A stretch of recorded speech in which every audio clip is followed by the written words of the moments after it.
Now let's turn to this immigration scandal. We've had the breaking news just now that the detainee, the criminal who had been uncontactable for 3 days, has now been found. He's now complying with authorities and visa restrictions. Border Force and AFP hadn't been able to locate him for several days.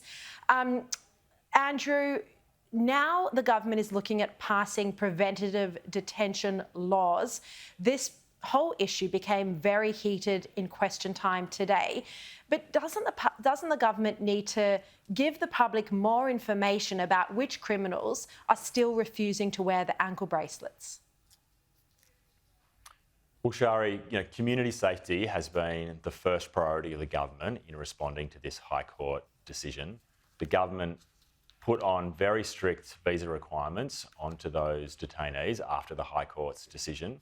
And now we are acting to put in place preventative detention measures that will keep these people behind bars in response to the High Court's rulings, which have only been handed down in the last 24 hours.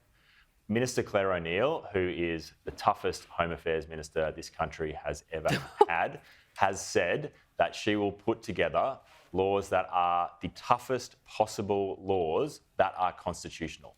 And let's remember, these laws that were ruled by the High Court to be unconstitutional were the laws operated by the former Liberal government. And let's also remember that it was Peter Dutton himself, as Home Affairs Minister, who personally intervened in the case of the individual about whom this High Court ruling was made.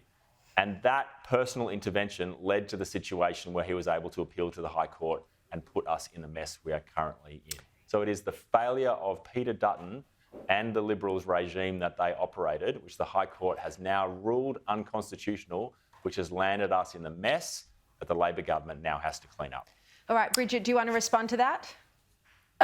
Absolutely. I mean, no one believes you, firstly, Andrew, because we all remember the last Labor government where we had 50,000 boat arrivals in that short tenure, 1,200 people dead at sea. You've dismantled temporary protection visas in the first 18 months you've been in charge.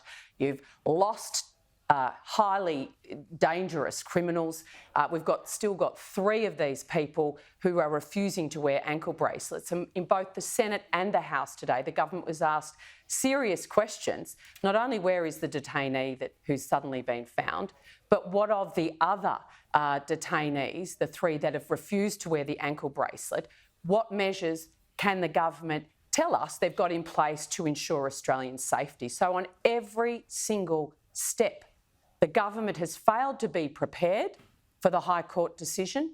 They've failed to act swiftly. And if it wasn't for Peter Dutton, Andrew, you wouldn't have the legislation drafted at all. You had to be dragged kicking and screaming. And to call Clare O'Neil the toughest Home Affairs Minister this country's ever seen beggars belief, because the incompetence of her and Minister Giles has been on display for everyone to see in the past week and a half. Actually, they've been solving a problem left behind by the previous government. Andrew. That's what they're doing. This was the regime operated by the previous government, which the High Court ruled was unconstitutional. And you got advice months ago that this is where the High Court was going to end up landing.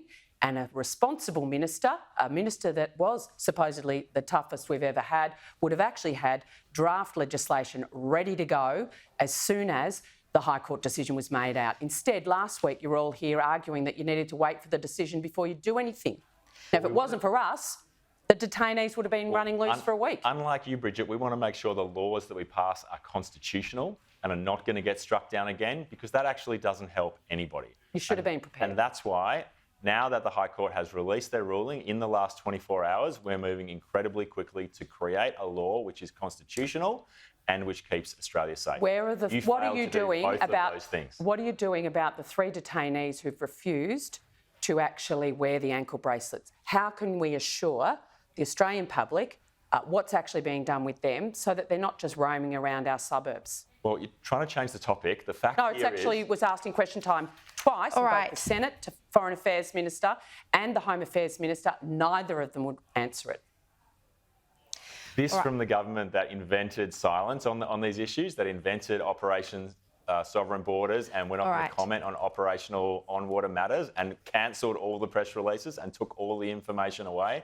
This was the Liberal government was the most secretive government on matters related to asylum and refugees. So it's completely inappropriate for them to be now lecturing us about transparency when they had none of it themselves. All right, Bridget McKenzie, Andrew Charlton, good to see a bit of debate there. We missed talking about inflation and Michelle Bullock, but we can come back to that next week. Thank you both so much for your time.